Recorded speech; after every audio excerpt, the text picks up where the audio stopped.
کیا تم نے نہیں دیکھا کہ تمہارے پروردگار نے قوم عاد کے ساتھ کیا کیا، جو ارم کہلاتے تھے، دراز قد مانند ستونوں کے، کہ تمام ملک میں ایسے پیدا نہیں ہوئے تھے؟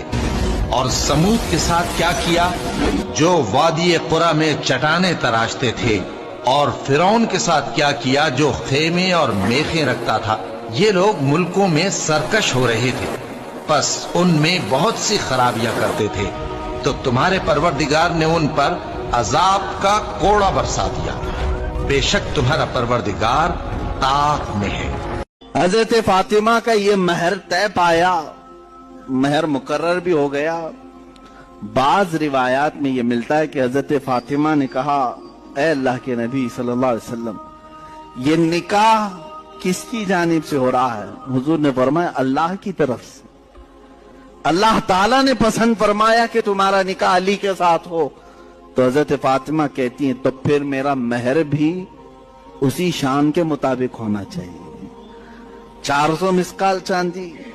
کہا میرا مہر بھی اس شان کے مطابق رکھیں جو اللہ تعالیٰ نکاح کر رہا ہے۔ حضور پاک صلی اللہ علیہ وسلم نے پوچھا، فاطمہ تم کیا پسند کرتی ہو مہر میں؟ تم کیا لینا چاہتی ہو مہر میں؟ حضرت فاطمہ نے کیا کہا؟ اللہ اکبر، قربان جاؤ مسلمانوں۔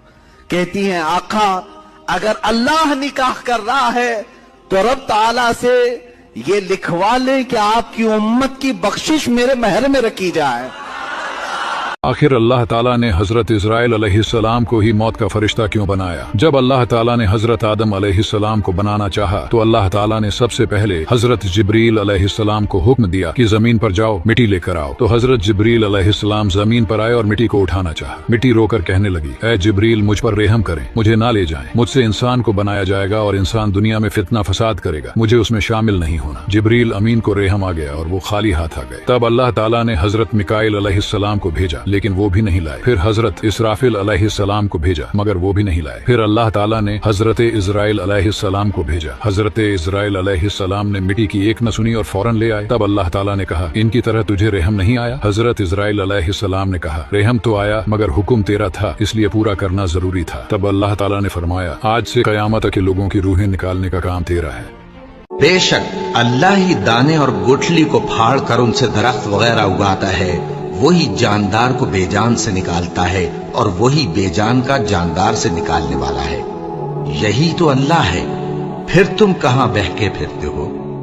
وہی رات کے اندھیرے سے صبح کی روشنی پھاڑ نکالتا ہے، اور اسی نے رات کو موجب آرام ٹھہرایا اور سورج اور چاند کو حساب کا ذریعہ بنا دیا۔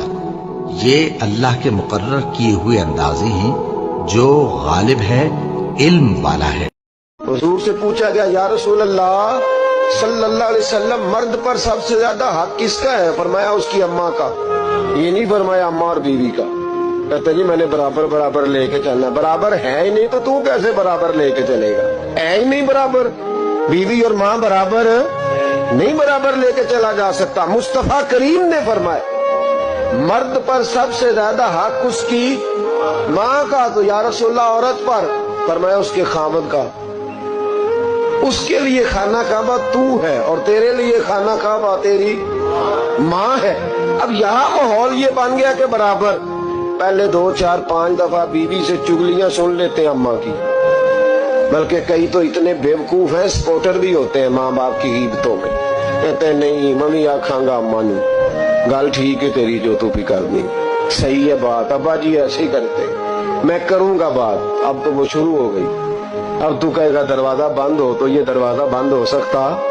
اسے بتاؤ بیت اللہ کی طرف پیر نہیں کیے جا سکتے۔ اور بیوی بھی یاد رکھے، اگر آج وہ کسی کے بیٹے کے بارے میں بات کر رہی ہے تو بیٹا اس کا بھی بیاہ جائے گا، زیادہ لمبا فرق نہیں پڑتا، 20 22 سالوں کا پڑتا ہے، فوری طور پہ بدلہ مل جاتا ہے۔ یاد رکھے اگر تو زندگی کے اندر صحیح رہے گی تو تیرے لیے بھی وقت صحیح آئے گا، اور اگر تو بری رہے گی تو پھر تیرے حق میں بھی رویے سخت ہی آئیں۔